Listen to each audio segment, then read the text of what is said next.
19th meeting of the Monmouth City Council, and ask Phyllis Boltman for the roll call, please. Councillor Beltz? Here. Councillor Carey? Here. Councillor Lopez? Present. Councillor McKeel? Here. Councillor Oberst? Yes. Councillor Salinas Oliveros? Here. Mayor Kuntz? I am present. And Phyllis, if you would like to get the flag slide ready, I will ask Councillor Oberst to lead us in that flag salute when it appears on the screen.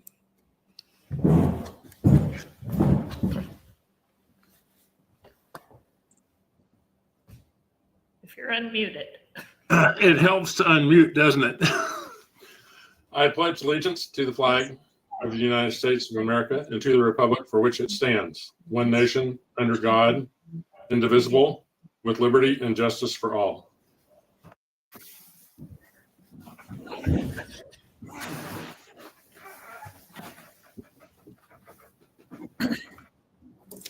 All right, we have a light agenda this evening, which is the reason we are virtual. And so we will start off with our consent calendar. That is the minutes of our meeting of September 19th. And unless there were any corrections or additions, I would accept a motion to approve the consent agenda. Madam Mayor, I would like to move that we accept the consent agenda. Second. Thank you, Councillor McKeel, for the motion and Councillor Lopez for the second. All in favor, please signify by saying aye. Aye. Aye. Aye. And good, seeing no concerns about that, we will move on to public comments. And we have no one joining us here this evening in our meeting space at the Senior Center. And Phyllis, did we receive any public comments online? We did not receive any comments, Mayor Kuntz. Well, thank you.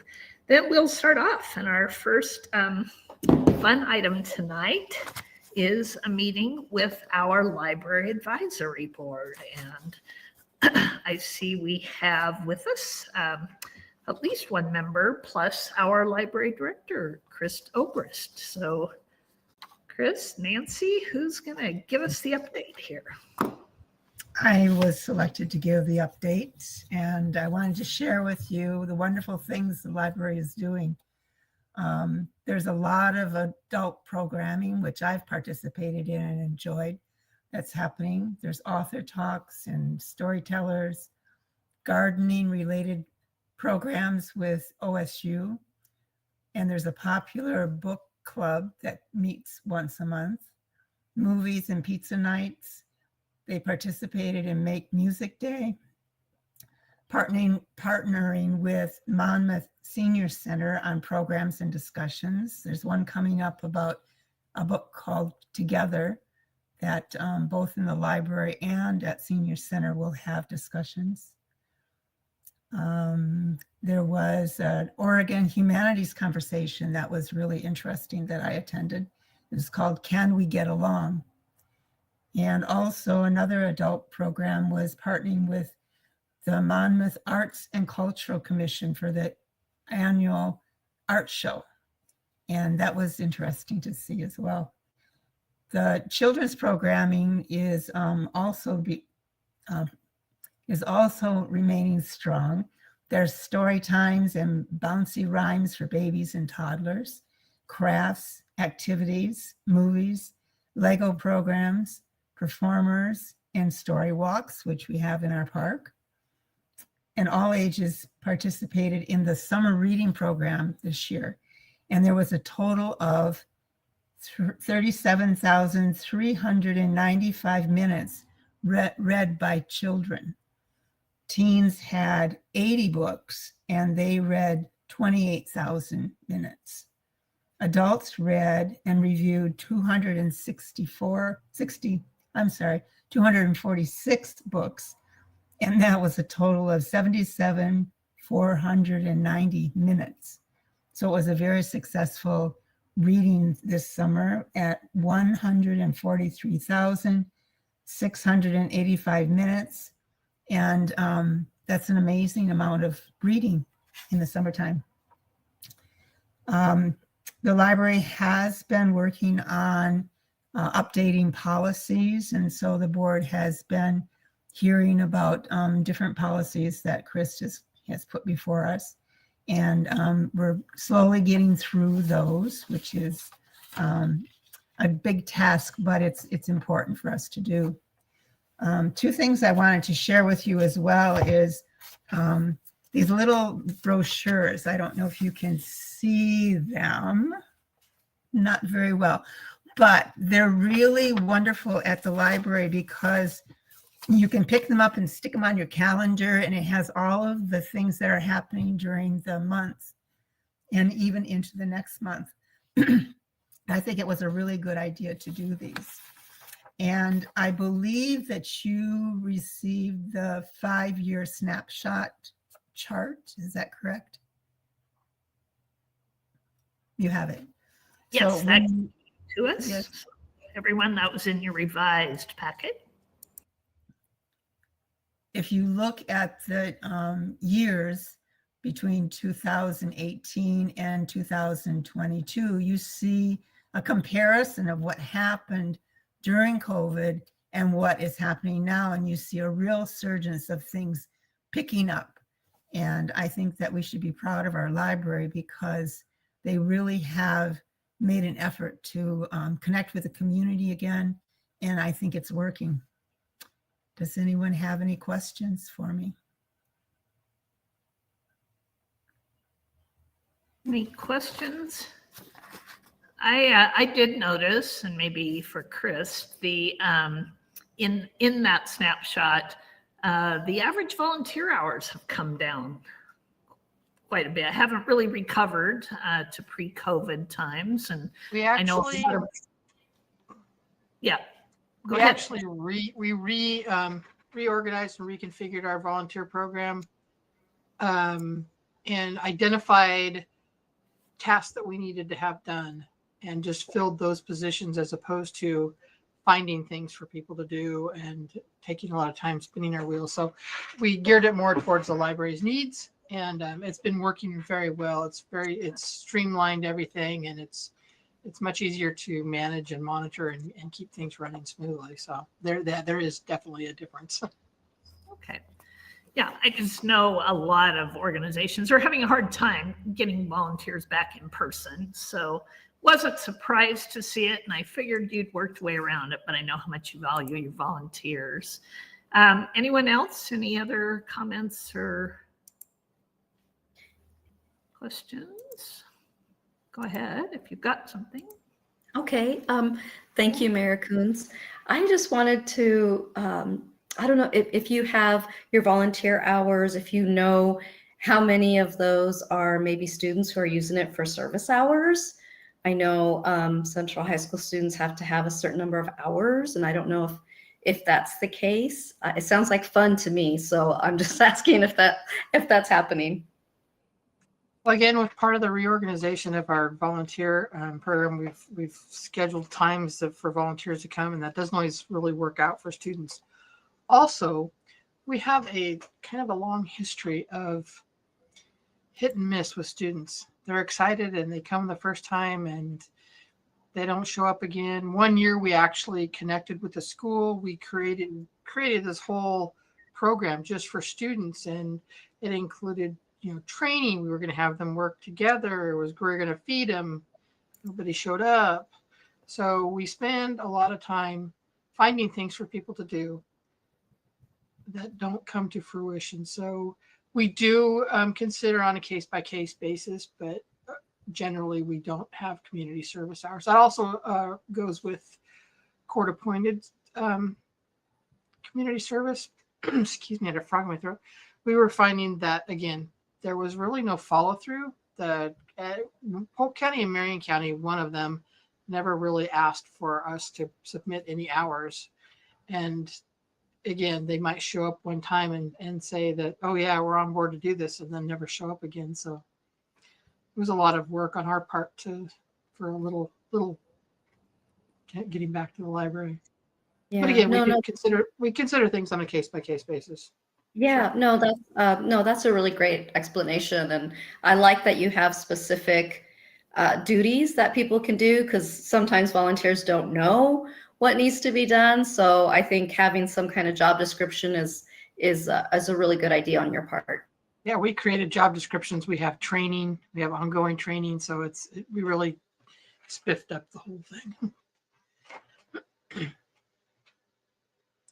Yes, Counselor Carey.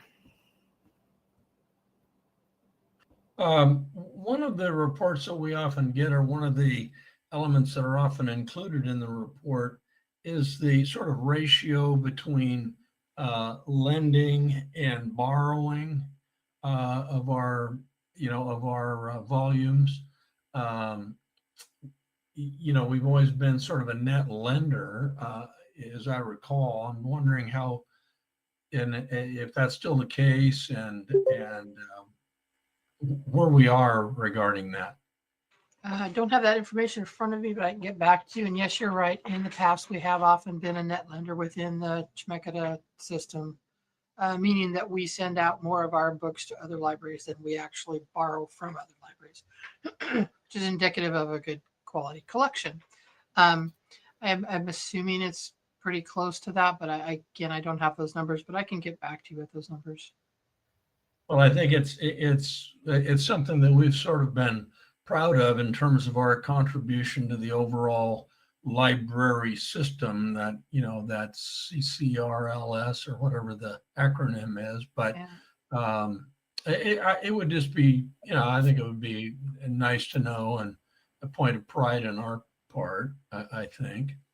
And like I said, I can send you that information, and bear in mind, it's going to have some skewed figures because of COVID too, much like you can see in the snapshot, where we were kind of at the cusp of it during, and then we're coming out of it on the other side. So I'll get those numbers for you. Yeah, thank you. And then there was a reference to policy development. How are you on your policy for dealing with book challenges? Then can we be helpful in that regard? We recently, and Nancy can speak to this as well. We recently, last spring, I think, spent a good deal of time going over our circulation policy and the what's it called, recommendation, the whole process of if somebody wants to challenge something. We have a whole process in place. That was all updated. So I think we're pretty good. And that's why, as Nancy alluded to, it's very important for us to keep on top of these policies to make sure language is current and policy and actual everyday working is kind of matches up a little bit too. So the board has been very helpful in that. Court decisions can change some of that and require a bit of modification, I suppose, as well. Okay, well, good. I was confident that you were on it, and I'm reassured that you were. Thank you. Would anyone like to see that policy, or is it available, Chris, that we could check it out so we would understand it if we hear concerns or complaints about particular items in the collection? Yeah, I can send that to you. I'll make that available. Yes, definitely. Might be on our website, but I'll look. But I'll get that to you all as well. Thank you. Councillor McKeel?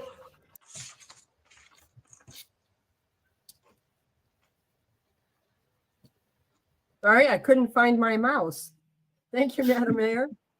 I just want to take just a second to really commend our library board. They're just amazing volunteers. They're dedicated to keeping the library with their book sales. And really, I was privy to, because I'm in the liaison for the library board, really thoughtful discussions about the policy, changing the policy and updating it. So we have an amazing library board.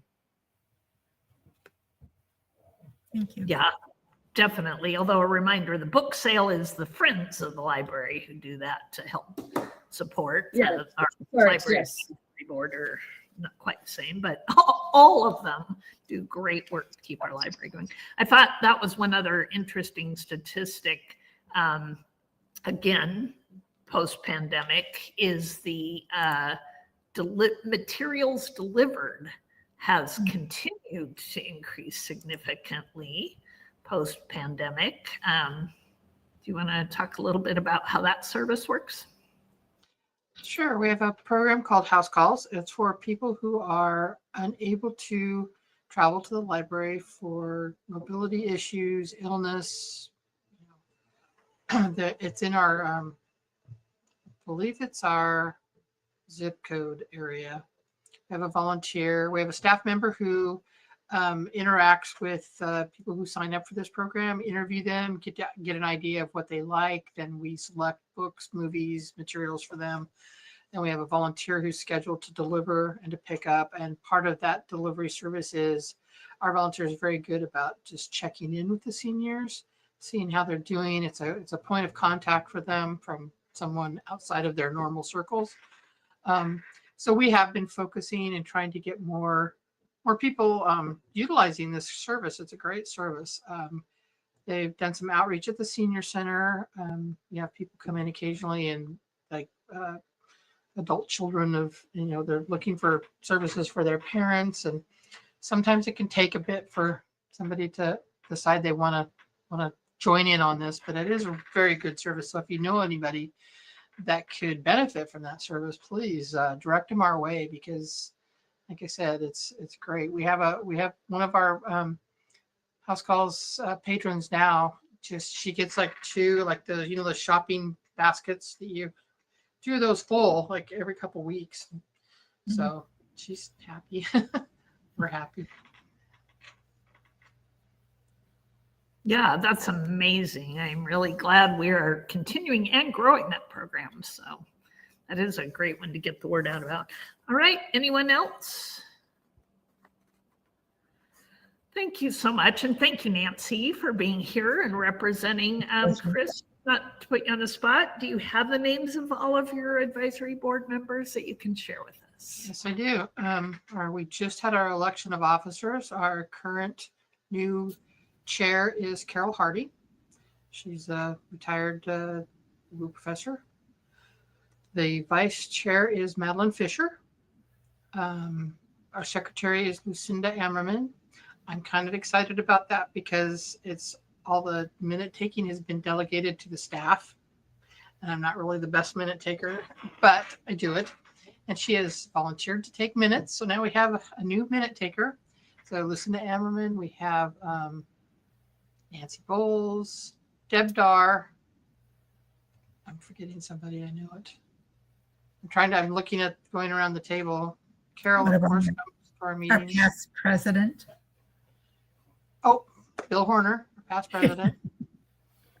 I think that about rounds it up. Let me see. I think we've got a mix of people who've been around a while and people that are fairly new, so it's good. And do you know if you have any openings on the board? We may have one, but we might actually be filled. So You have one vacancy. We have one open seat. You have one vacancy. Okay. And is this one where we can have outside Monmouth? We have, we can have one person outside of the city limits and that position is filled. Okay. So it would need to be somebody within city. All right. We'll be on the lookout. Okay. Thank you both so much for joining us this evening. And Thank you, Nancy. yeah, thanks a lot. All right.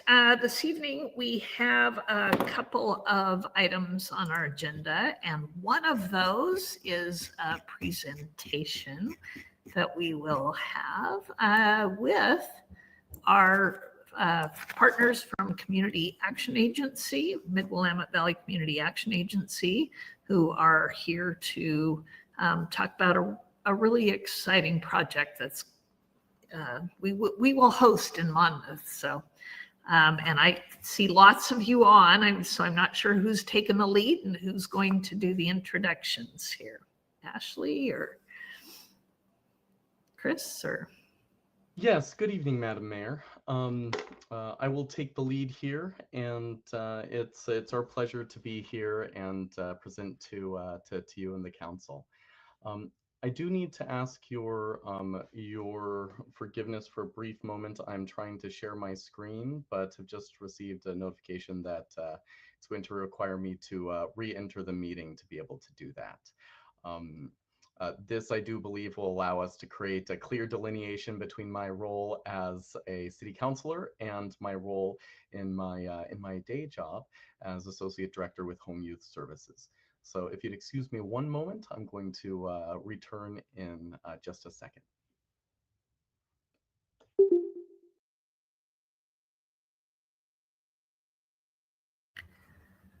Good. We wanted to make that distinction anyway, that we're not getting a presentation from Councilor Lopez this evening. Again, with all of us with our day jobs and our different hats we wear, this is a little bit different one of those situations. So we'll let him come back in, and Phyllis can let him in. All right, you're here. And muted. Thank you very much. Phyllis, would you mind giving me presenter credentials once again?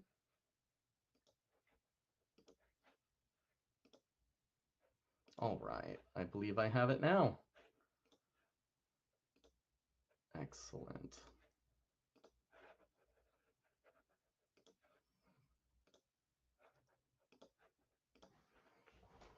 All right. You should now all be viewing my screen. If someone could please confirm if that's accessible to you. Excellent. Yes. Seeing a few head nods. Thank you very much.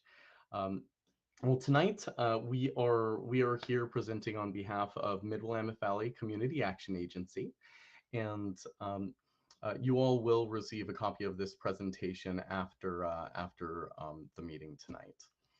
So our agenda, and we will keep it brief, includes a Monmouth House overview, a brief history of community action and our role in the community and role here in Monmouth. Our involvement of this project with Mid-Willamette Valley Homeless Alliance, which I know the city of Monmouth is a member of, and the youth board Backbone. A little bit about our program development, an update about our community engagement measures, and a little bit about our youth programming. I will also reserve time at the end of the presentation to entertain any questions that you may have. Tonight, your presenters are myself, Christopher Lopez, and my program manager, Megan Perez, is on the call, as well as our program operations officer, Ashley Hamilton. So, Monmouth House. I know that many of you have heard of this project in the past briefly at community meetings and also in this venue once before earlier in the year. Our intent tonight is to bring an update to the current status of this program as we come near to our launch date. So as a refresher, Monmouth House will serve youth ages 14 to 18 years old. 18-year-olds would need to be actively enrolled in high school, and youth that currently are vulnerable and in need of support within Polk County. We'll have at launch the ability to serve up to 5 youth at a time, and youth will live on site with 24/7 staff support. Our intent is to open the house in fall of 2023. My apologies. As you can tell, we are very near to this opening date, hence our desire to come and share an update with you all tonight. The home is located 1 block off Main Street and within walking distance to trolley stops and the skate park. It's about half a mile or about a mile from Central High School. As we move forward, a little bit about the history of community action and why we're here in Monmouth engaging in this kind of work. So Community Action, the Community Action Network was originally founded by President Lyndon B. Johnson and has continued on since then in a number of different manners, supporting those at need in our community. Our local community action encompasses, for the predominant, the predominant landscape encompasses Polk and Marion County. We have 8 different programs united under one mission. Essentially, that mission is empowering people to change their lives and exit poverty. Some of our programs do extend beyond that, that initial physical footprint, but most of them are held within the bounds of Polk and Marion County.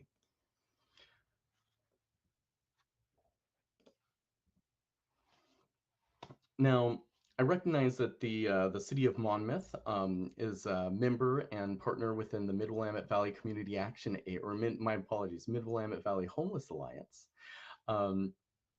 This Homeless Alliance is our rural continuum of care, and each county within the United States is required by the federal government to be within a continuum of care, either a managed one and an active one, or a continuum that is unmanaged. Our community elected to move from the remainder of state continuum of care, an unmanaged continuum, into and create an active continuum of care some years ago. Monmouth was one of the original founders of this initiative, in partnership with cities like Independence, Salem, and the counties of Polk and Marion. Now, the whole point of this is to coordinate stakeholders, to coordinate service providers, so that we can have a united effort toward addressing these needs of our communities, and B, produce a higher level of quality of data to be able to be competitive for HUD grants on the regional scale. Now, our continuum is not that old yet, but we have been successful in leveraging some of our collective effort to bring some of that HUD funding back into the communities. And this project that I'm going to share with you tonight is funded largely through those HUD YHDP funds. Now, Backbone, you may have heard the term in this room before, Youth Action Board or Backbone. They are one of the boards that's a subset of the Homeless Alliance. Now, they come into play here because they are central to accessing this current grant, this YHDP Youth Homelessness Demonstration Grant, that allows us to bring these services to our community. One of Backbone's primary roles and purposes is to ensure that youth voices and voices of lived experience are central in creating these projects, to ensure that we're creating projects that better serve the community and projects that the community wants. My apologies.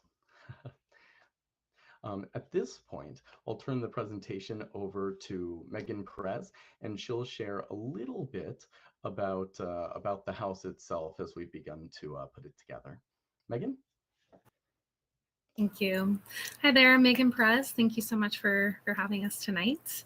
So yeah, as you can see here by some of the pictures shared on the screen, our prime goal is to make this home, a part of a neighborhood.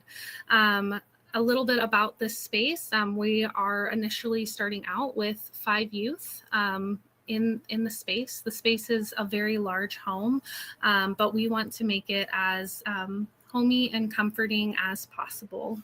The space is very important as it is going to serve vulnerable youth, youth who maybe have never had a safe space to stay. It is going to be a transitional home, which means that the length of stay is really going to be dependent on that particular youth and what their needs look like. It can be anywhere from a few weeks to a few months. But really our goal is to ensure that wherever they are transitioning to is a permanent and safe space for them, while really speaking to them and what their goals are and what their needs are, and really working with them on, providing transportation into school again, because some of the youth are disconnected from school. So getting them back into that space, working with them to maybe accomplish getting a job, or maybe accomplish getting into volunteer work around the community, whatever that looks like for them. So we're really intentional about working with the youth and establishing goals and establishing connections. We have a very similar program that's been based out of Salem for over 5 years now. And we've seen a lot of success out of that program. So we want to base this model off of that model, as we've seen so many youth be successful out of there. If you want to go ahead and go to the next slide.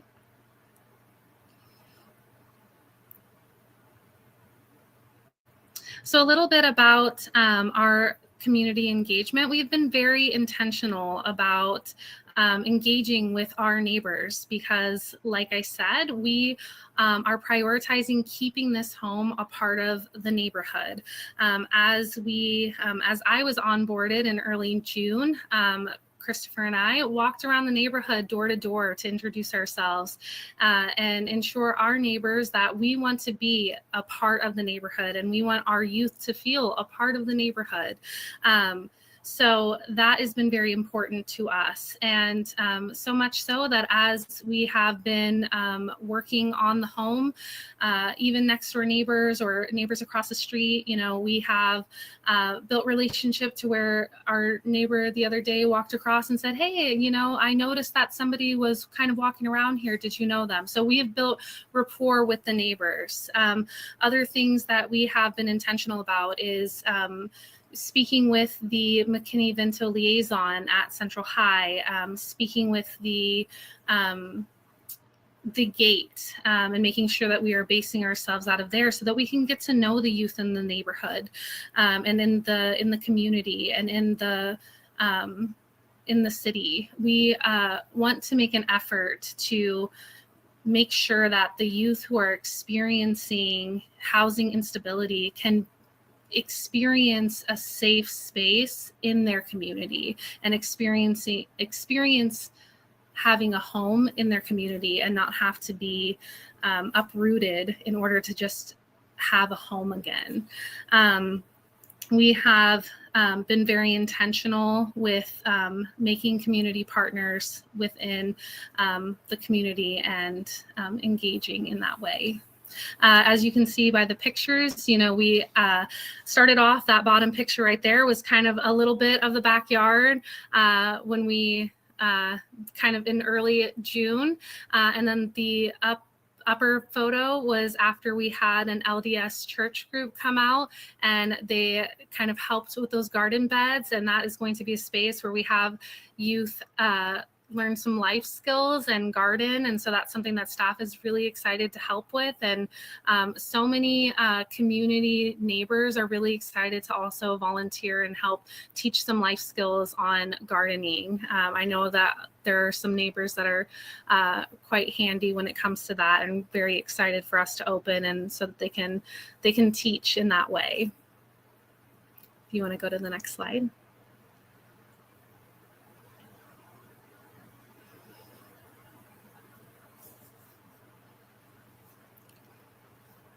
Are you seeing the next slide? I'm not. Sorry. I believe there's a delay. My apologies. Thank Has you. it come through yet? It has. Thank you. Okay. So as you're seeing here, this is just a little bit of kind of data on some different programming models, right? So what is our target population? We are looking at unsheltered and at-risk youth. And what does that look like? Not all youth are going to be living in parks, right? A lot of them are going to be couch surfing, and that is not going to be a safe situation for them most of the time. A lot of youth that we see are going to be putting themselves into situations that are unsafe in order to not have to sleep outside. And so that is considered an at-risk unsheltered youth because they're putting themselves at risk. We're working with Coordinated Entry, which is basically we are partnering with the Homeless Alliance, and Coordinated Entry system is able to, we go through a questioning system, and then it best matches an individual with the resources that they need in order to partner them up with the best match. So we work with them in order to get them into the best services. And then what is low barrier? Low barrier means that we are able to accept individuals who have pets and then work with them to get their emotional support animal letters so that they can get accepted into their own apartment if they're almost 18 and that's the route that they're going to take, right? We're using harm reduction practices. You know, we're having conversations. We're not just immediately closing the door on people. Okay. And then what is service-rich environments look like, right? You know, we're taking care of people's basic needs because we realize that people who don't have their basic needs met sometimes have reactions and have behavioral reactions because of that. You know, we're offering case management on site. Like, that's really important. You know, the second that we invite a youth in, they're sitting down, they're having a case management appointment, and where they're meeting with case management regularly so that they can have their needs met and then they can make their own goals, because that's really important.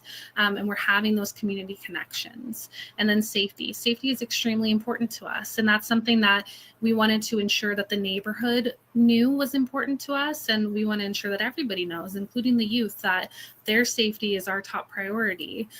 We met with the Monmouth Police Department, with the chief of police. That was like one of the first things that we did to ensure that that there's a safe space for the youth and for the neighborhood. We have 24-hour staffing, and our staff, they go through de-escalation training, they go through nonviolent communication training. So they have the skill set to keep the youth safe. And then also we're working with the neighbors, and we're working with the youth, and we're working with everybody that we can to ensure a safe space. And there is not ever going to be a time when that house is left without a staff member on site, and that there's just, you know, youth left unattended, nor are visitors just able to come. That is just the youth designated home, so it's not open for anybody who doesn't live there. So safety is a very top priority to us. And then also, you know, youth having their own lockable storage, their own safe space as they're in the home, it's very important to us. Yeah, I think that's all I have. Thank you very much, Megan. And Mayor and City Council, thank you very much for your interest in our project, and thank you very much for the opportunity to present here to you this evening. As I noted at the head of the presentation, we will have these slides available to all of you to review after, and our individual contact information is included here on the final slide in case you do have any follow-up questions. At this point, that concludes our presentation. I appreciate you and your attention this evening. Thank you. We actually did get the slides from Phyllis, so that was sent out to us. Are there any questions or comments? Thank you so much, Megan and Chris. Yes, Councilor Salinas Oliveros. Yes. Thank you, Mayor Coons. First of all, Megan, I remember meeting you at the open house for the skate park and asking you about the community engagement piece. And I just want to commend you for getting out ahead of this and really building those relationships. I think that has made all the difference. And it's a great house. I love that house. It's a great location. And so I wanted to commend you on that. My only question is I saw that there were so many homeless youth there are in need in our county. Was that 49, I think, that I saw on the slide. It's going to be really hard to offer 5 at a time. And I don't envy you trying to do that. I'm assuming that you have some good partnerships and ways to do that, and possibly a waiting list. I don't know if you could talk a little bit about that.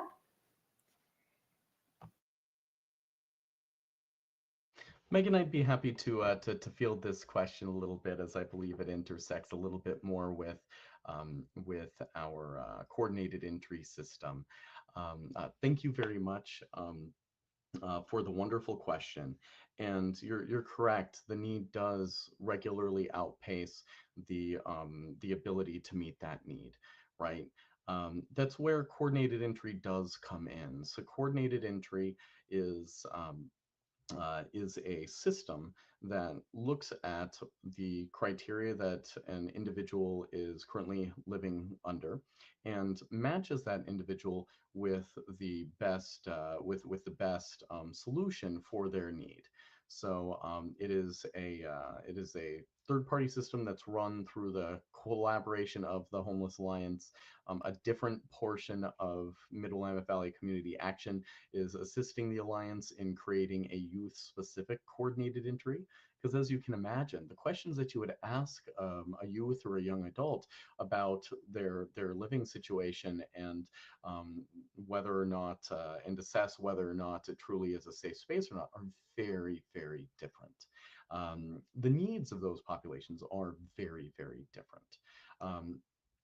So, you know, we will be relying heavily on that system. That will be our method of entry into the house, to make certain that there's no bias involved in who is selected to come into the house, and B, to make certain that we're not only serving those that are at greatest need, but that we're serving those that we are in the best position to help.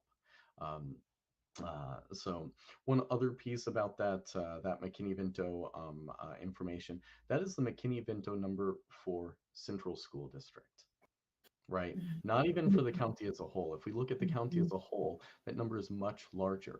However, that number also encompasses countywide, encompasses youth of, you know, all age ranges. This specific project serves youth ages 14 to 18. And that county that number as a whole looks at, you know, housing unstable youth. And so, you know, there are different degrees of instability, right? And different positions that those youth need, different answers to that for each individual person. So this wouldn't be the, you know, best fit for all 49 of those, but it would be a wonderful option and a wonderful utility to the community for a portion of those individuals. Okay. Yeah, no, thank you. Thank you very much for your response, and thank you so much for all the work that you're doing. Appreciate that. Good. Other questions or observations? Councillor Carey. Congratulations on all the work that's been done. There's obviously a lot of planning and implementation that has gone into this, and anxious for it to get started. Just a couple of sort of housekeeping questions that I have. Who owns the residence? What is the ownership status of that dwelling? Yes, thank you. Thank you for the question, Councillor Carey. Community Action does own the home. We purchased the home through a multitude of funding sources. To be very specific, the grant through the Homeless Alliance and through YHDP funds operation of the home, not the purchase of the property. But we did acquire the property, so we own the property as an organization to make certain that we are able to provide a stable space for this program. yeah, being able to continue it, without getting sort of the rug pulled out from under you is a pretty important deal. How is that zoned, properly for the sort of services that you're providing? Again, just shark repellent, trying to keep, people away. Yes, fantastic question. Currently, this property is zoned low density residential. This property abuts commercial highway zoning and medium density residential zoning. So under the current zoning, Monmouth City Code allows a DHS licensed facility, that's our licensure agency, to house up to 5 youth at a time. And so that's where we have set our current cap, of the number that we are able to serve. In a medium or low density setting, Monmouth Code allows up to 10 individuals to be served on a single property at a time. But right now we are operating well within that cap, so limiting that at 5 currently. Good. And last thing, and I'll let you go. You talked about the specialized staff training.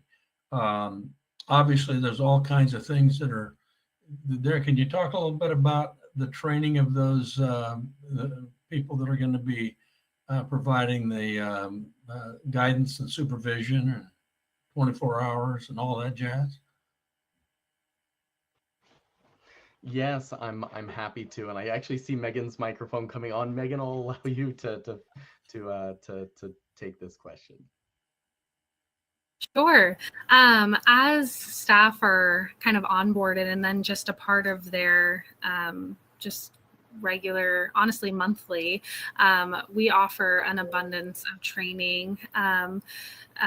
Regarding the specialized training, we have partnerships with DHS, so we have to obviously, comply with them. In-house, we also offer like I was speaking on, like the de-escalation training, trauma-informed care, so that we're approaching things from a different lens, and we're trying to de-escalate situations as they come up in-house. And then also approaching from like motivational interviewing, so that's more of kind of like that trauma-informed care approach. Nonviolent communication, so trainings of like that nature are kind of that. Did you have any other like specifics that I could touch on in terms of training? No, not necessarily. There's just such a breadth of responsibilities. It would be hard to, to get them all. But I guess I'm wondering, are there certifications? Are there, the staff would ultimately work towards and attain, sort of for your protection as much as anything. Sure. Yeah, there are lots of certifications that we, just by law have to have. So like the basics like CPR, and then, like their food handler's card, things of that nature. And then we have like our QPR trainings. And then we honestly, we have a very lengthy training procedure that we have to put staff through within like their first month. And then just regular reoccurring trainings. Honestly, monthly, they're having to go through some pretty extensive trainings in order to stay compliant with working with minors.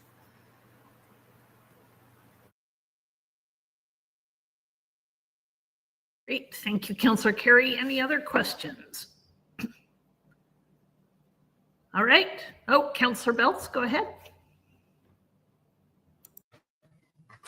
Knowing that there's likely to be some youth, just like there are some adults that have some mental health challenges, what is offered do you have wraparound services that will, be there and available for the people that are living there? Yes, fantastic question. We absolutely do have wraparound services available for the youth that are living with us.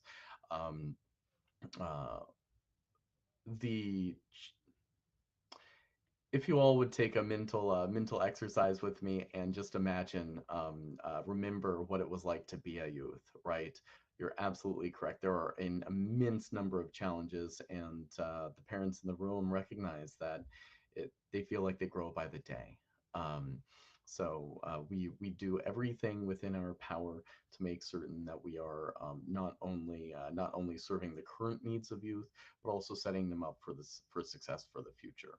Now, within that scope, there are some youth that have needs that are that are escalated to the extent that we're not able to serve them.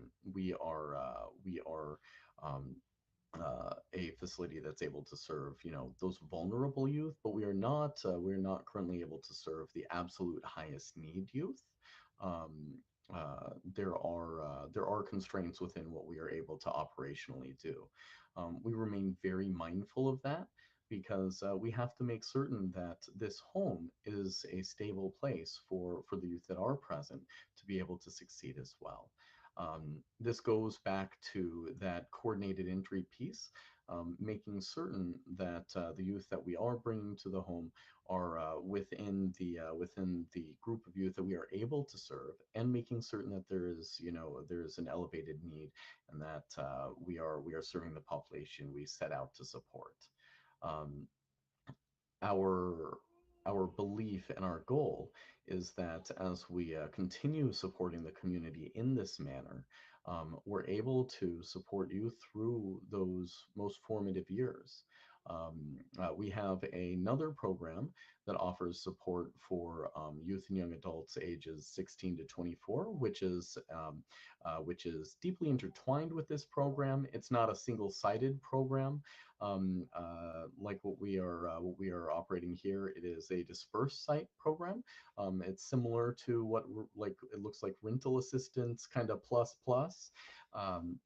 And so we do have a ladder providing a path for youth to become self-sufficient. Our goal with this is that these are preventative measures to prevent a lot of the biggest challenges that occur within our communities here today. And so look forward to strengthening the community through that. And by way of that, being very mindful of, not only our limits, but also where our energy is best served. And Christopher, would you mind if I just added on to that just briefly? I also just want to say that this is another reason why we emphasize partnering too with our community partners and ensuring that we are, where we are unable to maybe offer that on site, we are leaning into those who do have the capabilities of offering that, and really leaning into the school systems who maybe do have that mental health counselor on site and can offer that, or we are transporting to appointments and ensuring and making the referrals and really offering those services. And that's why we have case managers on site. We will have 3 case managers on site so that, we're really able to refer and offer services and encourage and support and be there to support in that way, so that if it is a youth that does fall into that realm where we are able to support, that we're really leaning on the community and on those supportive wraparound services, so that we're able to really tackle that before it goes anywhere else, because a lot of times we are the youth's only line of support. So thank you for that question. Well, thank you. I appreciate the thoroughness of that answer. And whoever is living in that house are going to be the ones that are going to know these youths the best. And so they're the ones that are going to see signs right away if there's issues. So thank you. All right. And Councilor McKeel, last question. Actually, I would just like to ask the level of prevention that is going on with helping youth become stable at this time of their life. There's the data that is 75% of houseless adults were houseless youth. So correct me, I think I might, oh good, okay, I got Yeah, so this is going to be making a major difference, making sure kids have their feet on the ground and a stable path forward. So thank you very much for your work. All right. Thank you very much, Ashley and Megan and Chris, wearing your hat with the work you're doing at Community Actions. So thank you all very much. We really, really appreciate the update and look forward to how we're going to work together in the future. All right. Our next item on our work session is an update from City Manager Marty Wine about the City Hall out there.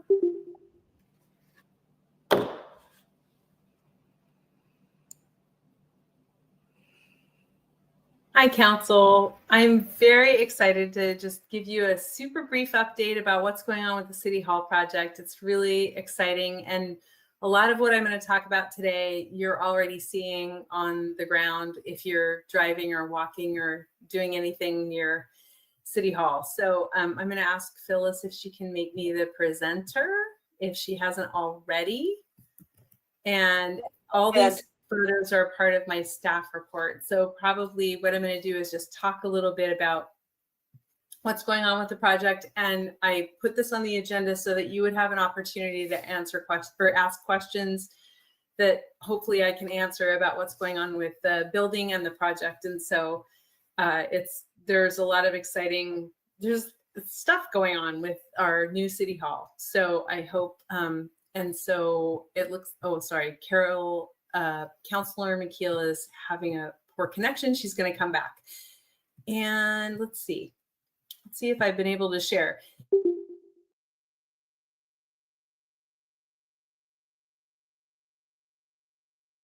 Uh-oh, I believe that the same thing occurred to. Yeah, City it's like Manager. Marty had to leave to come back in to be a presenter, which doesn't seem quite right, but let's hopefully. We've never had to do that before. That makes no sense. Yeah. I will check on that. I lost everybody. Oh. So maybe Okay. it's not just me. Nope, we're all okay. So we think Marty just had to leave Oh. to become a presenter before she could take over the role. Well, Hopefully. Expect the rest. I had everybody's camera went off. Did that happen to you? Nope. Oh, okay, I'm Okay, going to. he's I'm here, but Okay, connection. sorry, that was terrible. Sorry, that was the worst thing that could happen ever. But are you there? And Yes. you can, hopefully you can hear me. Okay, if you can't see the presentation, don't worry about it. In the staff report, there are some photographs from our owner's representative from OTAC that talks about the current state of things with the project. So very briefly, council, in my staff report, what I have an overview for you about is about the schedule and the budget and the design for City Hall. So back in 2022, when we were wrapping up the design for City Hall, we had a little bit of a late start because we had to get for demolition permits, and also we're about a year, we started out almost a year behind because demolition permits and a redesign of the City Hall caused a delay on the project. Our builders, Winterton Builders, told us at the time of demolition that they would have about 10 months between the time that we would start to build the project and through, we thought that we would be about 10 months to construction and to the end of construction. So we made a lot of changes to this project. It included design changes, we did value engineering, and we made the building a little bit smaller.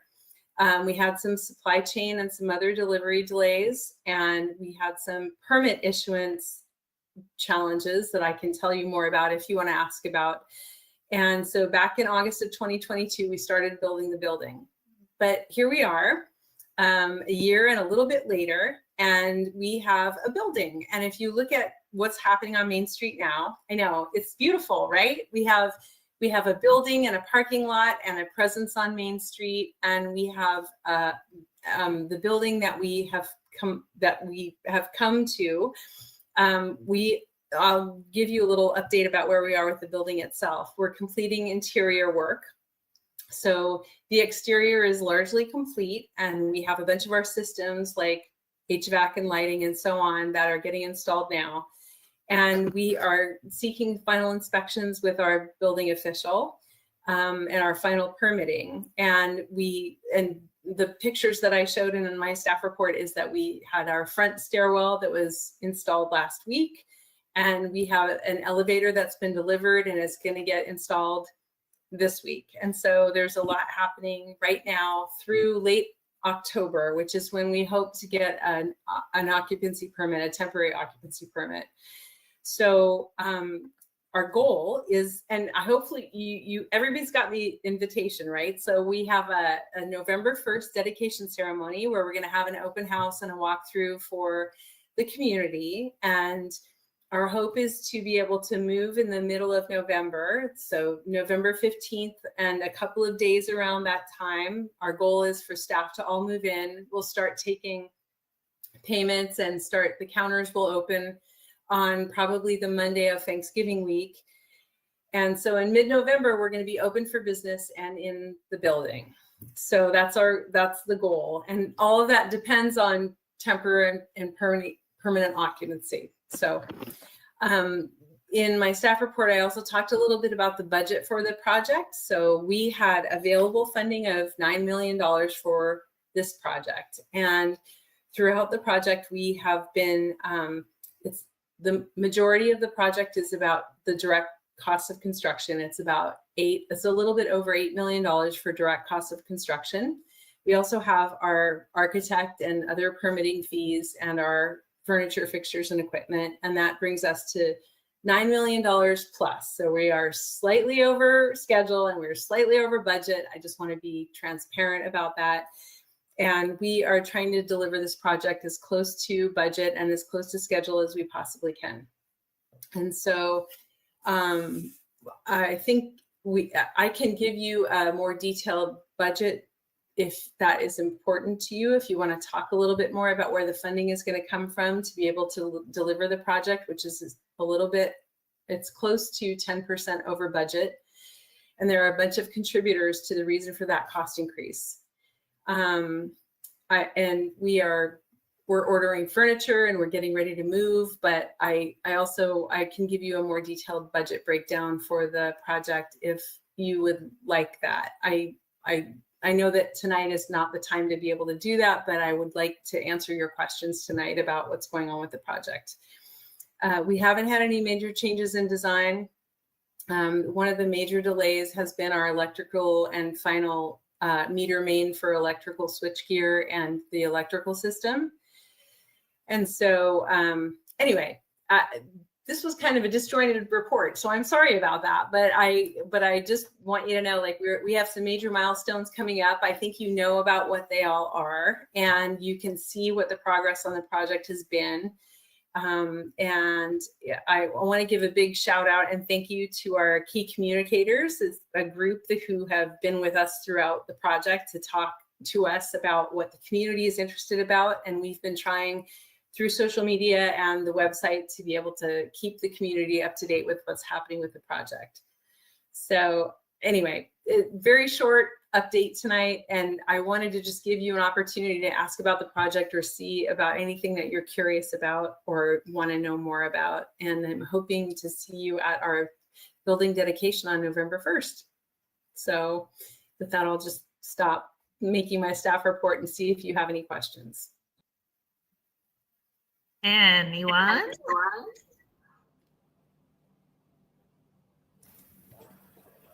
Councilor Roberts. It's not a question. I just want to say yay.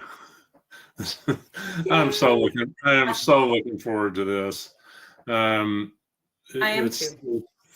50 years overdue. So if it's a little bit over budget after being 50 years overdue, I think I can live with it. Thank you so much for managing this project in the middle of the biggest inflation we've seen in a while. It's been a masterful job of running this thing in trying times. So thanks so much.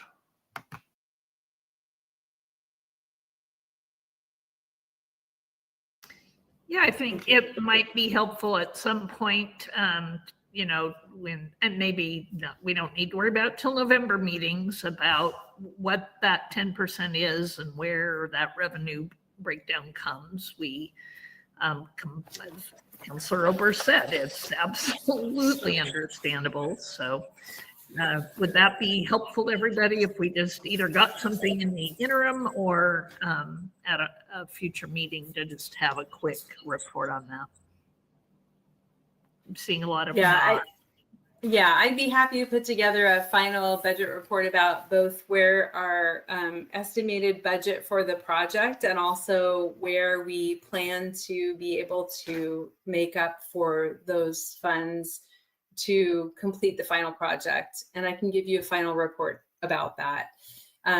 Like I said, I think we have 4 or 5 contributors to the reason to be running about 10% over the planned funding that we had for the project. But I think it's also manageable, and mostly through American Rescue Plan and a couple of other funding sources. So I will put together a report for the council for November for that. Great. Thank you. All right. Yep. It's happening, everybody. All right. With that brings us to our third work session item this evening, which is, as we all know, that Marty's going out in a wave of glory, open the building, get everybody moved in, and then moving on to the next step in her public service career, going back home to Washington. And so with mixed emotions, not the least of which is certainly our appreciation for her, which we will get lots of opportunity to show, but really sort of moving on to our next step and looking at what, if anything, we need differently to carry us through the future years than we did when we hired Marty. So to start that process, I sent a memo out. Sorry for the lateness of it. But really, I think there's a couple of things we need to consider and maybe not make massive decisions tonight, but I would like some guidance so I can help every one of us get started in the process. The first one actually is a determination about an interim city manager. I cannot thank Marty enough for making arrangements to stay through the end of November, which could be a difficult time for us to try and get somebody on board. But I did outline what I think the options are for that in the memo. The opportunity to just kind of elevate someone in-house. The one great thing Marty's done is to be able to build our bench. So we have some folks who just getting started on their real jobs. But if we needed to elevate one of them or Suzanne or another internal person to an interim role as our city manager designate, that would be an option. And then I did mention we could obviously announce the opening for an interim city manager and invite people to give us letters of interest. Our Council of Governments and the OCCMA offer folks for this kind of work. But I did receive a letter from a very experienced city administrator. She really is not interested in full-time city management. She really does this kind of interim work. And she did reach out to me to say that she will be available in November, and she's very interested in an opportunity here to help us get through whatever that length of time is we then decide we want to take. So I just would invite discussion about those options, or if you see other options, please be sure and let me know. don't speak all at once. Go ahead. Go ahead. Discussion time. So Councillor Oberst and then Councillor. So when I look at these three options you've laid out, Steve, I'm really prone to lean towards at least having this experienced administrator in for an interview, and probably sooner rather than later in case we decide we need to go a different direction than that.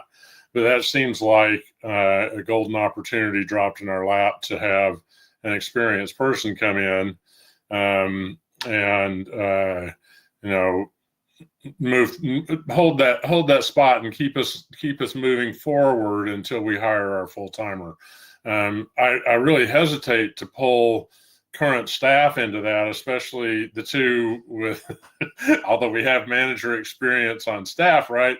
That because they're both, especially with the budget stuff, audit and everything else, I hesitate to ask Susie to try to add another ball to her juggling act. And then we've got somebody who's just coming in. I really would be prone to say, let's try number two. And if that doesn't work, then we can reassess. Dick, thank you. Councillor Sleen. Just to add, if we need a quick special meeting to interview, that would be a possibility. If you want a smaller panel, then a quorum, that could happen too. Either way. Yeah, I would invite, we will need to make it an official offer and not everything. So I'd want the whole group. Okay, and it says to me, actually, Councillor Lopez, Councillor Salinas Oliveros was up next, and then Councillor Lopez and Councillor Belt. Yay! I won the lottery. Thank you, Mayor Coons. And I appreciate you putting this together and kind of giving us options and things to think about. I would like to take more time because whatever we did to find Marty is what I would like to do this next go around. And if that means we bring in an interim to help us and interview the interested experienced manager that you were talking about, then we do that. I want to make sure that we're just as thorough as we were because look, we got Marty, and I would love to take that process and that time in hopes that we find someone just as worthy, just as valuable to be our city manager. So I would be fine with having someone come in the interim, interviewing them to give us that time to make a good decision. Thanks. And with all due respect, Councillor, we never want to go through the same process we went through last time because it was COVID time and it was really horrible. Sure. I appreciate the theory and the idea, but we don't know Let's not do COVID again, like that whole thing. But yeah, just thorough, I guess. Yeah, Councillor Lopez and then Councillor Mills. And again, our talk about the hiring process and recruitment process is down the road. So, yep, Councillor. Yes, thank you, Madam Mayor. Some observations and one question. So you've presented two kind of concurrent questions to us. I'll answer the first, the interim city manager's options. I would be very much interested in the second option regarding the letter of interest that was expressed in our direction. I believe that sounds like, I mean, it's hard to say without additional information, but from where I sit now, it sounds like that is a golden opportunity. We all know the value of having a committed and a professional individual here at the helm, helping us through a transition period. I know many of us, if not all, were in place when Chad Olson was here supporting us in a similar role. And again, we never hope to repeat that in the way that that happened because of COVID and the outside influences there. But just on how how he was able to support our community through the transition, that was incredible. So anything that we can do to replicate that would be incredibly valuable. Now, regarding the second question that you posed, Well, let me permanent do the first one first, because I Oh, kind of want okay. All right. I'll just to come hold back that. around on That concludes my my comments for the time being. Councillor Belts on the issue of interim. I agree with everybody. It seems as if we can interview this this individual and she is a fit. I think you said she is a good fit. I think having an interim under those circumstances is ideal. That's great. Thank you. All right, and Counselor S-A-L, Mr. Shetterly of Council, what would you like to add here? Yeah, just a general comment on process. Of course, under the public meetings law, you can convene an executive session to consider the hiring of a public official, public officer, but only if, and you may recall several preliminary steps, you have to have advertised the vacancy, adopted hiring procedures, given the public an opportunity to comment on the employment of the officer. And in the case of a city manager, you have to have adopted hiring standards, criteria, and policy directives in open meetings before. So I think in the direction you're going, an interview with an interim, I think would be done. You probably have to do that in open session as well as your deliberations. And then if you get to a point where you want to extend an offer, I think it would be appropriate to authorize the city manager, the mayor probably, to meet with the candidate, propose some negotiated terms, bring those back at a next meeting to the council for the council to approve the terms of a contract. But, without going through all that preliminary stuff ahead of time, I think you're pretty well committed to doing this interim hire process in regular public meetings. So your candidate would need to be prepared for that as well. Right. And again, but the process of determining the job description and all of that refers to the permanent hire, not. Well, it really doesn't distinguish between an interim or a permanent. So we didn't really do that last time. We just hired our interim. We did a public process. Oh yeah, it was public enough. That's right. Yeah, it was. Yeah. We did the interview and all the discussion. I think we actually even took the vote and everything right there because we were. Yeah. Yep. Councillor Carey. I was sort of tracking on what Lane was talking about and wondering whether or not we would need to have at least a bit of a process, even though we didn't last time, as I recall.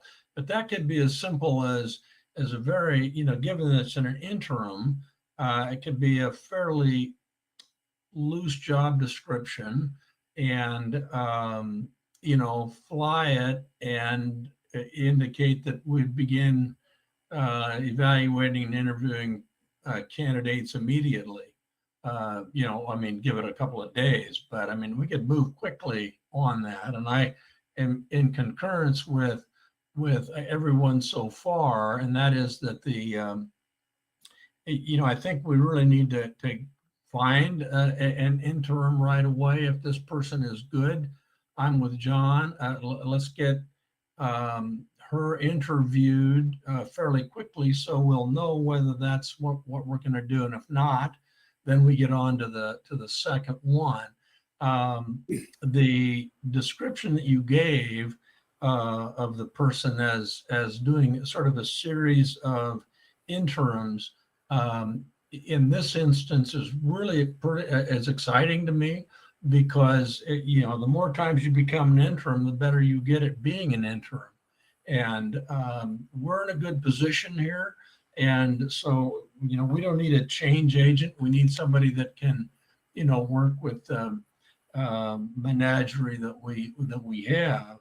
And So I think that would be good. The quicker we can get some identification on that and get it solved, so we know whether that's the solution short term or if we need to go a little longer term. Finally, before Lane, you jump in, I think we ought to take a look at what the sort of things that are out there and how far they're out there. How far do we want to go with an interim? Find out what the hiring season is.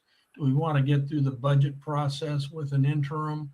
Do we want to have our permanent on board prior to the budget process? I don't know. Those are things that can come a bit later, but I think they need to be touched on. Okay, thank you. Yeah, Oberst, did you have something before Lane jumps in? I just wanted to ask Lane to clarify, if we don't have an executive session and invite this person in for an interview, do we have to come up with a job posting and position description and all that?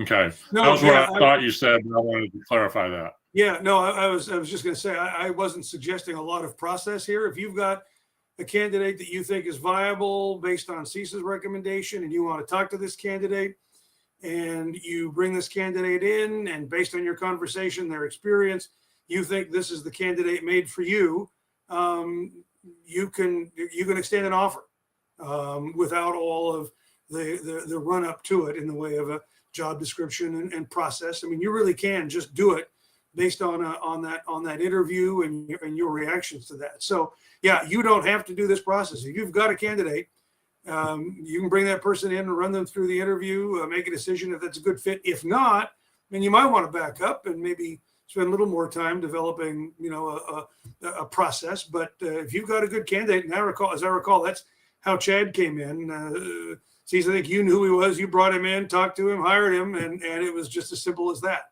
And this can be too.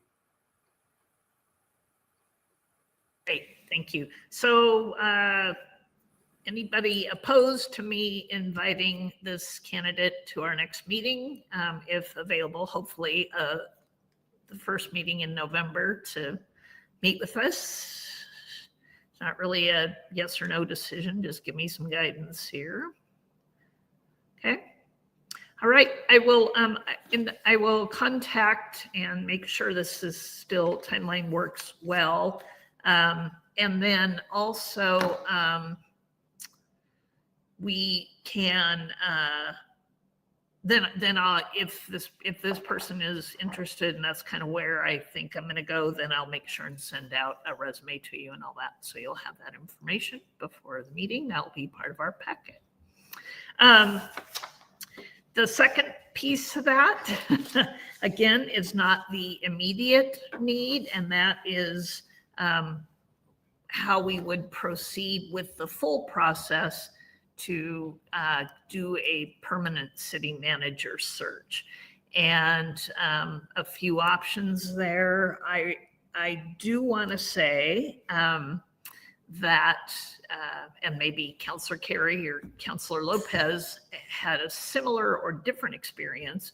I was at the League of Oregon Cities for 2.5 days this past weekend, and I believe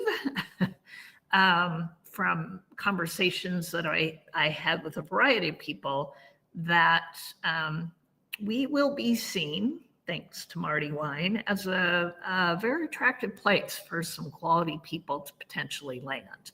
I was encouraged by people who may have directly expressed interest, but who also were advising me that they think will potentially have a strong pool of candidates. Councillor Lopez, did you have any other experience with that while you were? Yes, thank you, Madam Mayor. My experience was very much in line with yours, and it speaks directly to how effective Marty Wine has been here in this role, and how far we've really come in terms of our reputation as a city. And when I say reputation as a city, I also mean reputation as an employer of choice in this area, right?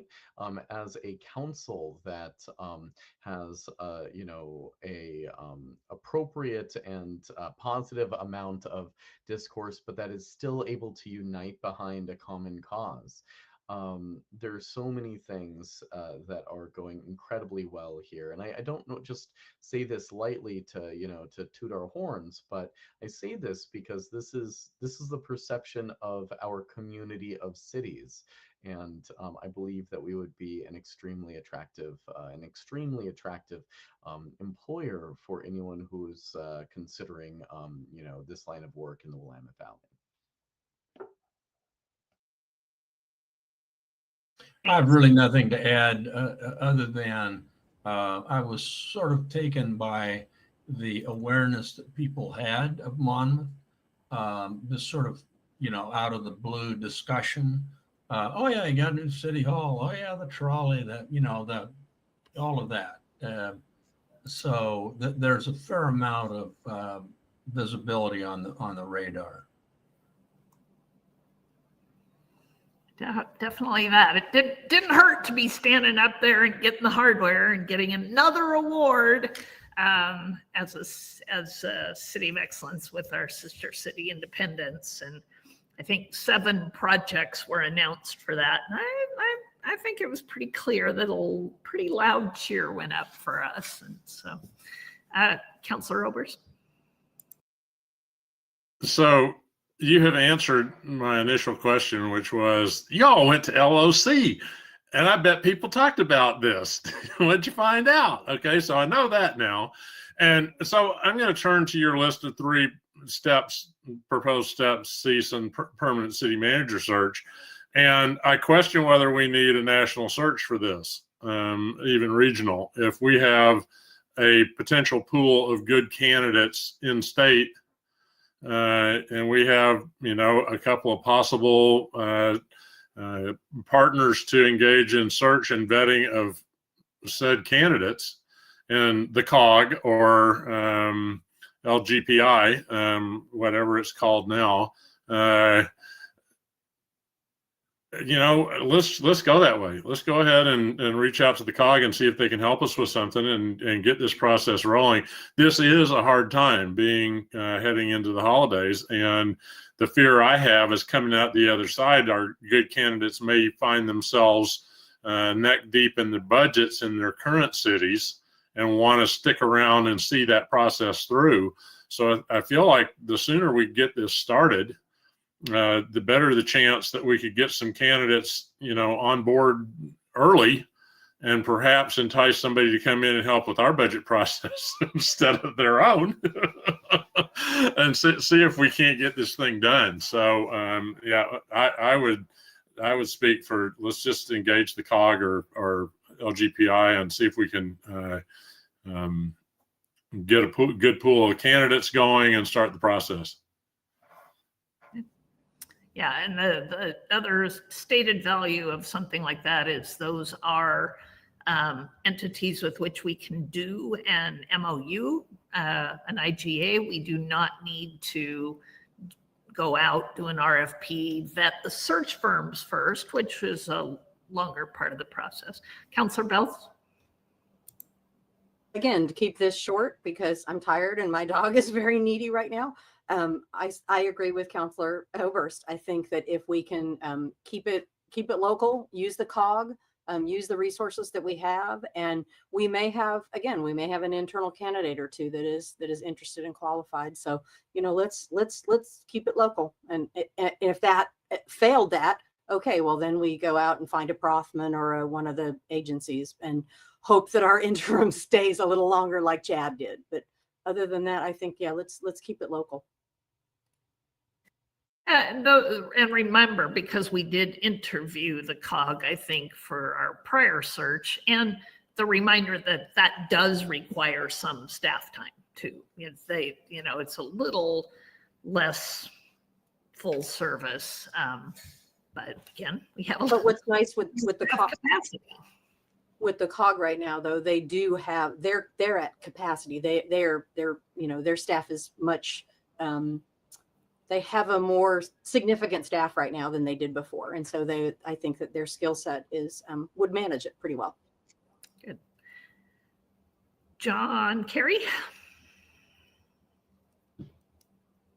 You know, I think one of the things we'd want to do is we'd want to find out and get defined what both either the COG or the what LGPS could provide, because I'm sure there's a laundry list there, and the degree to which we could take some of the pressure off our staff, you know, hopefully we could load that onto their plate. And then begin planning for what our staff is going to need to provide. So they've got a little bit of lead time, both in terms of planning their, you know, their own schedules, but pulling data that they may need to be able to plug into the works. Yeah, I mean, I've got a long list of things that I would be curious about whether, you know, they can provide, and I'm sure they can, but I think we'd want to do that. And, you know, with, I mean, I think Councilor Overs made a good point regarding the budget timing, but, you know, I don't know. I mean, I don't know whether there's a season for searching for city managers, or whether, you know, it's just catch as catch can. And so I don't know. But I think the more I've thought about it, I think we need to get the process started when we can. Okay, thank you. Yeah, and again, with this sort of potentially interest, as long as there's potential interest in one of these local partners, I can certainly invite them to pitch us their processes, which again is not a formal RFP, because they are intergovernmental partners. The Local Government Personnel Services, LGPS, no longer LGPI, is out of lane COG, and so similar work. Councilor McKeel.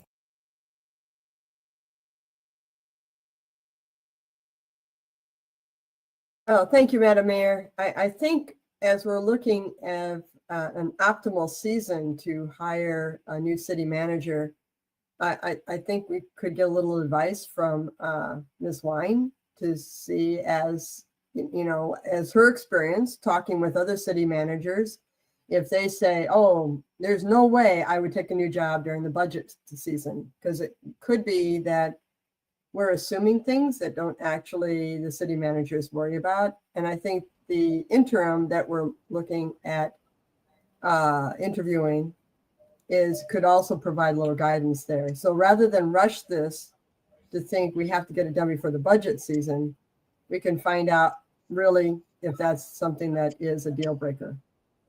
I think there are two potential things there. One is before the budget season. The other is in the thick of the budget season. You know, July might be a better start time, right? Once the budget process is done.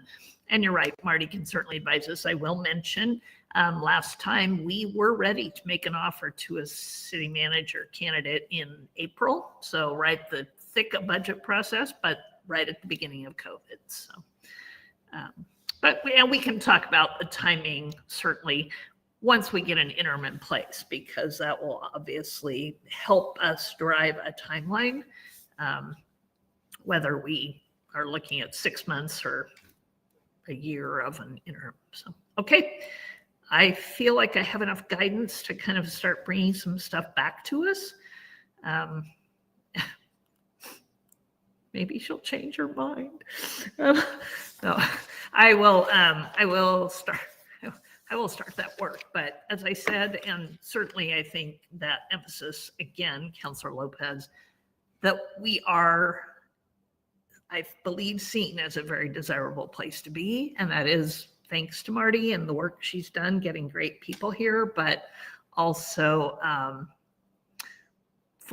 because we have made it that kind of place. So I will then we will move on and quickly try to get to just our reports for this evening, all that we have left. My mayor's report, I just mentioned the League of Oregon Cities and the fact that we won another award. And that was really, it was great fun. It was one, and we were actually tied, we want to point out.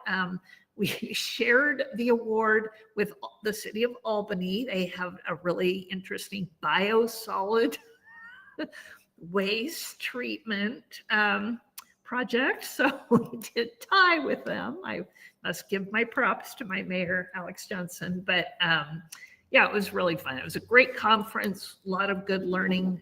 Maybe we'll have more of time to talk about some different things. We got to see the eclipse. We hear none of you did if you were here, but we actually had a pretty clear view of it Saturday morning. So they stopped the conference that morning for us to go look. Big topics, really housing, homelessness, and Measure 5 and Measure 50, the revenue that cities and some of our colleagues are really facing difficult challenges. So those were sort of the themes I heard, but we had some other interesting things we'll be bringing up for discussion. I also, speaking of property taxes, I have been getting a lot of inquiries about property taxes as statements are coming out. So I'm getting them at the school district, and I'm also getting them here in my mayor email because, of course, our city hall bonds are fully coming onto property taxes this year. So folks are noticing that portion of their tax bill has increased quite a bit. So just so you know, I am preparing, and I'll be working with Marty and with Susie and with Sabra. My mayor's notes will kind of address property taxes. What are they? What are they not? People don't understand. They asked how much the city of Monmouth spends on education and why can't we cut back on that? And I said, sure, we'll cut education completely out of the Monmouth budget. I promise we won't spend a dime on educating students. And, you know, explaining the difference between how Measure 5 impacts, Measure 5 and 50 impact operating general fund permanent rate revenue versus bonds. And Lane can probably help me too, because I think you were there during all that fun. So I deny it. Don't know what you're talking about. Don't know. Measure what? So yeah, I think we have some good insight. And once I prepare that, I'll make sure everybody has it. So if you get questions and things too, we can start answering them sort of with a unified voice about how this works. And also, I think that is really all I have. Yeah, I think of that, I'm trying to write a speech for the dedication of our city hall. Wow. See all of our names on the brass plaque for the building that'll be there for the next 100 years. Other boards, commission reports, Councilor Salinas Oliveros, then Councilor Oberst. Yes, thank you, Mayor Coons. Just some highlights. The Arts and Culture Commission partnered with the library to host Dr. Barbara Sellers-Young for an artist talk. And she really talked about sustainability, that we live in this land of Eden. I really appreciated her diverse look at all these artists that we have here in Oregon and their influence on our landscape. But it was a very widespread, diverse talk. We had at least, I'd say, around 16 people there, and this happened on October 7th. Saturday, October 7th. So that was a really nice event. And then Monmouth, City of Monmouth, talking about how, you know, everyone's talking about us, was featured in an article, KTV2, an article addressing us as one of the cities that participated in the Arts and Economics Survey and how much of an impact that has on our economy. So So yes, thank you, Phyllis Bowman, who shared that. And I don't know if she sent it to everybody, but if you would like to see that article, Phyllis, if you would please just send that to everybody, that would be great. So yes, that was a really nice feature. And then we meet this Thursday, Arts and Culture, this Thursday night. So Great, thank you. Councillor Oberst and Councillor McKeel. Have two to report on. Traffic Safety Commission met on October 9th. The big news is that the TSP, Transportation Systems Plan update, has begun. Our consultant has come in, and in the old days, we counted traffic by putting rubber hoses across the road. Now we put cameras up on poles, and the cameras count the cars.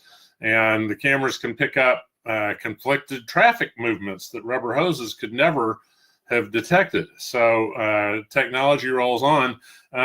We talked about 3 different signs that were requested. A speed sign on Edwards, it doesn't qualify, but we're going to put one up anyway. A stop sign on Broadway, which is the new street in just off Hoffman Road, and it does not qualify for a speed sign. And finally, a stop sign at Gwynn and Martin Way. The plan long-term is for, and that would be a 4-way stop. The plan long-term is for a 3-way stop at Gwynn and Heffley once Gwynn punches through, because Heffley goes all the way to Main Street, whereas Martin Way does not. So those were the big things there. New issues, speeds on Whitman inbound. We've asked ODOT if we can put up a radar reader board, and they said, okay, we have to meet their qualifications, and they gave us a very narrow range of spots, about that long now. Not very much distance at all on Whitman to put that sign up, but we will. Where, if you know, where Knox, Winnegar turns into Knox and meets Willow Way, you're coming around a corner and suddenly you're confronted with a stop sign. So we're going to add a stop ahead sign to try to warn people that that's coming. The big news was we sat down with my draft Transportation Commission ordinance and talked through that. The commission is excited to move forward with that. And as I told Lane earlier, I will be sending my version to him to rip limb from limb and turn into a real ordinance. So, and Marty, I'll send a copy along to you as well.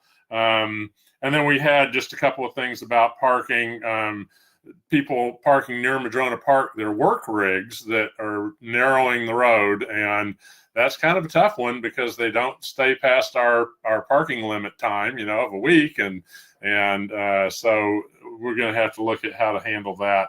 And then Councilor Carey made some observations of traffic entering Monmouth Elementary School at end of the day, and some of the concerns around what goes on Church Street. We'll talk about that some more going forward.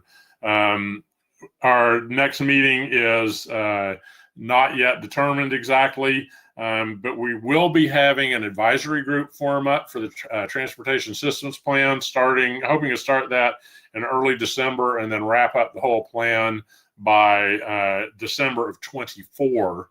And the Public Works Director sent me a note today asking me to be on that body for some reason. So I think I'm going to be on that body. The other one we had was the tree board, and we had a quorum for the first time in literally years. So the tree board has a quorum. We took our first official action in quite a while, and Gordon Taylor is the chair of that group now. And I think we have one opening left. If anyone would like to join, or if anybody knows anybody who would like to join, who they might arm twist to give us a full set. We talk about a fall tree planting. I have a tree called a Harlequin Glory Bower that throws suckers off the roots periodically, and I have put one in a pot that I'm going to donate to some good spot somewhere in the city. And Gordon has a tulip poplar that he has in a pot that he said is going to be a big tree. So we're going to have to find a good spot for a great big tree. It's small now, but it won't be for long. And that's all I have. Next meeting of the tree board is this coming Thursday. It is online exclusively. So if you go to the city website, I think you can find our agenda and the link to that meeting. And that is all. Cool. Thanks, Counselor McKeel.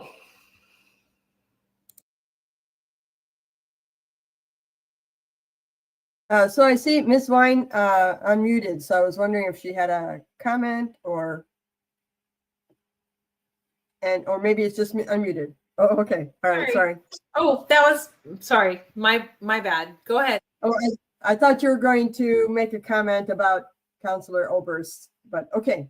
So we had a really wonderful library report, but there was a couple other items that came from the last meeting I just wanted to talk about.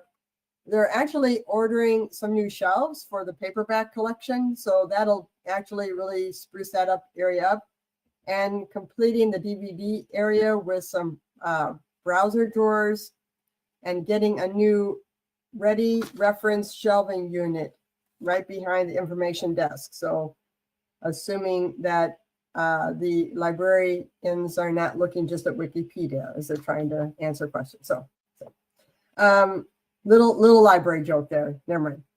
The also for Native American Month, which is coming up in November, the library is going to do a story walk that's going to be about the book is Fry Bread, a Native American family story. So if you know in the park they have those displays for 1 page per display, so it's really cool. So you want to get out and check out the story. The library will also be participating in the downtown Halloween pop-up event next to Main Street Park. And so you want to get out and check out for the Halloween event. And they're sharing a booth with the Monmouth Police Department. Couple of programs to wrap up the Hispanic Latino Heritage Month on October. Well, actually, it's a little over Hispanic Latino Heritage Month, which ends on the 15th, but that's okay. We like to celebrate. October 28th, they're at 10:30 a.m. Gerardo Calderon is going to be making Luca Libre Mass. So I would appreciate a correction in my Spanish if that is so required. Also at 2 o'clock, there is a sugar skull craft for teens and adults. So get ready for Dia de los Muertos. And if you haven't, be sure to go in, because it's probably only going to be up for another week, is a wonderful display in the display case inside the lobby of the library for Hispanic Latino Heritage Month that features, I believe, some local families. So it's a really great display that was done this month. And and our next meeting is November 8th at 7 a.m. in the library. We meet the second Wednesday of the month. Well, thank you. Other boards and commissions, Counselor Carey. The Planning Commission meets tomorrow night, and they are reviewing the scope of work for the transportation system plan that Councilor Oberst referenced.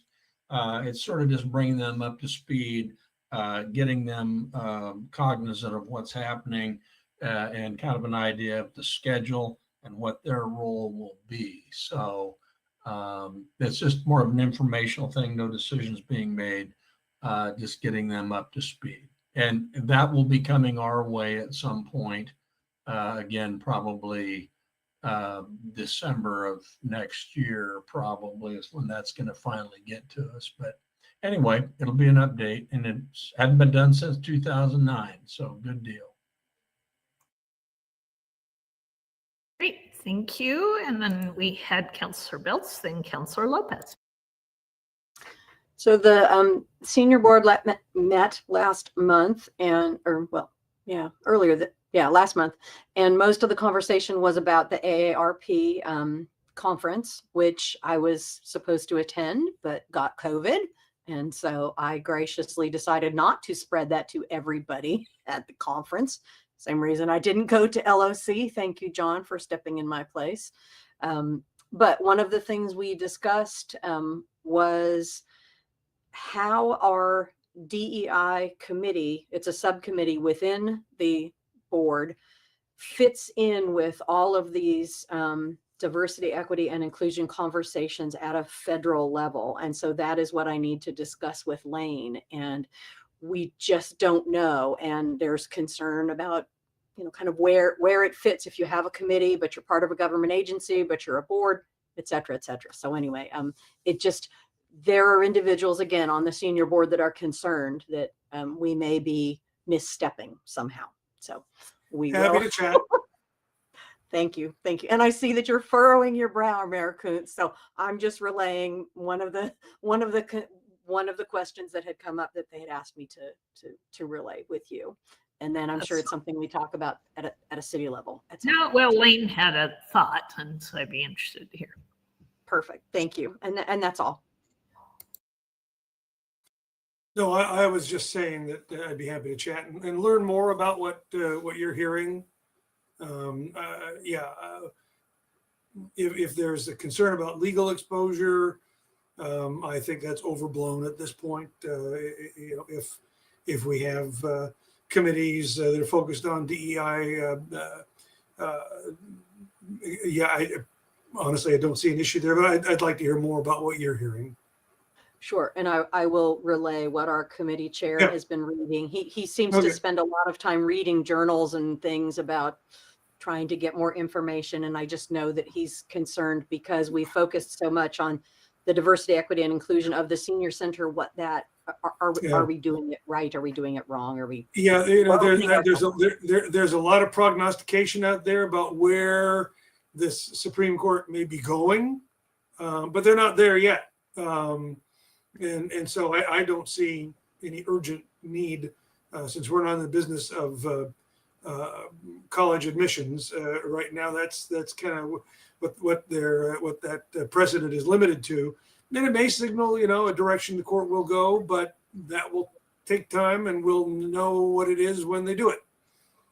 I think there's. But I'll be happy to give you some more specific. I'll give you more specific responses if you want to let me know what you're hearing. Perfect. Thank you, Lane. I appreciate it. Thanks. Councillor Lopez. Thank you very much, Madam Mayor, and thank you very much for bringing that up, Councillor Beltz.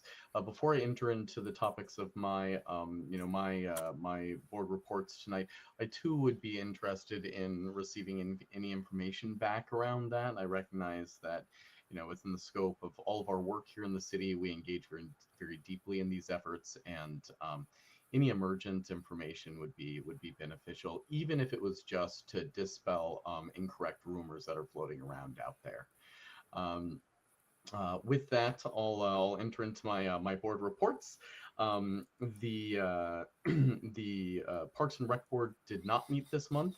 The board meeting the Parks and Rec Committee did not meet this month. They did not meet because of vacation absences. However, they will resume their normal schedule next month. The Mid-Willamette Valley Homeless Alliance meeting is Thursday afternoon from 10 till 5, or my apologies, not 10, from 3 till 5 p.m. And I anticipate having an update from that body at our next meeting. And then I do have a report from the League of Oregon Cities Conference. I feel that perhaps I have been remiss in not giving regular reports back from the League of Oregon Cities board. I do sit on that board representing the People of Color Caucus, a caucus within the League, and I have an ex officio position on that board. I was reelected into my position as president of the People of Color Caucus and will continue in that role in the coming year. And so I will certainly provide more robust reports back from that body. I believe that was a missed opportunity in the past, and I appreciate your forgiveness in that. Right now, the board is engaging in completing a review of the first full year of their new executive director, Patty Mulvihill. You may recall that Patty served as the interim executive director for some time after losing our prior executive director. So it feels like she's been around for longer than just a year. She has been around for quite a while, but this is a full year officially in that role, and they are engaging in a robust process to give her a lot of feedback.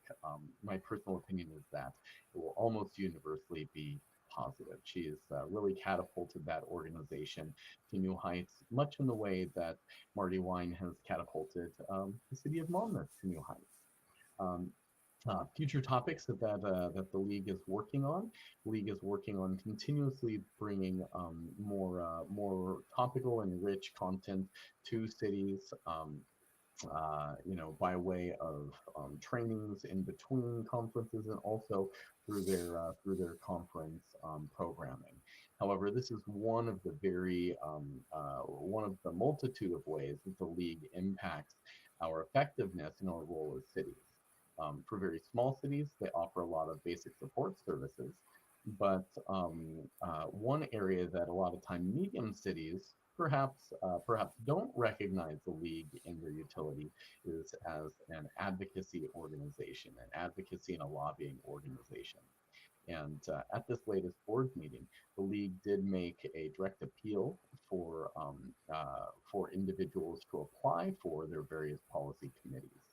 This is a role that anyone in a member city could apply for. You do not have to be on the board. You do not have to be deeply engaged with the league currently. But this is an avenue to be able to give feedback and guidance on the matters that matter to cities, so that they can craft their policy agenda to better serve us, and so that they can be responsive in real time as issues emerge through legislative sessions. So I encourage anyone who is excited to take a deeper dive into any of those committees to consider applying.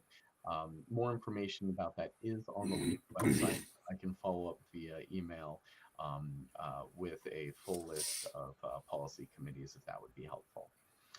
One other area that the league is putting a lot of energy into is considering how to handle a big milestone.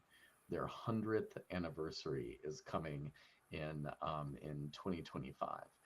Huge milestone for the league, and they're trying to find ways to not just make it a celebration, but to also use it as an awareness campaign to forward their mission, which is to strengthen cities and to advocate on our behalf. And so look for more information as that comes about, and mark 2025 on your calendars. It will be a big year for cities throughout the state. Thank you. That concludes my report. Yeah, thank you for that. I found a link to the policy committees, and they are really encouraging folks to apply. You might look and see, because we all have areas of expertise that are outside of our council roles. So I'm going to ship that off to everyone, and you can take a look. Councilor Obers. I'll just put in a good word. I served on the Transportation Policy Committee for, 3 or 4 years, and served as its chair. That turned out to be a really, really interesting stint of volunteering included, because I was chair, sitting down with the head of ODOT and somebody from the federals and counties and cities once a quarter, and really finding out what was going on in transportation in the state. So you'll find out if you step up for one of these policy committees, you'll be right in the mix on what's going on around the state and trying to move these policies forward on city behalf. And it's good stuff. Yeah, great. Thank you. All right, that brings us to our city manager's report.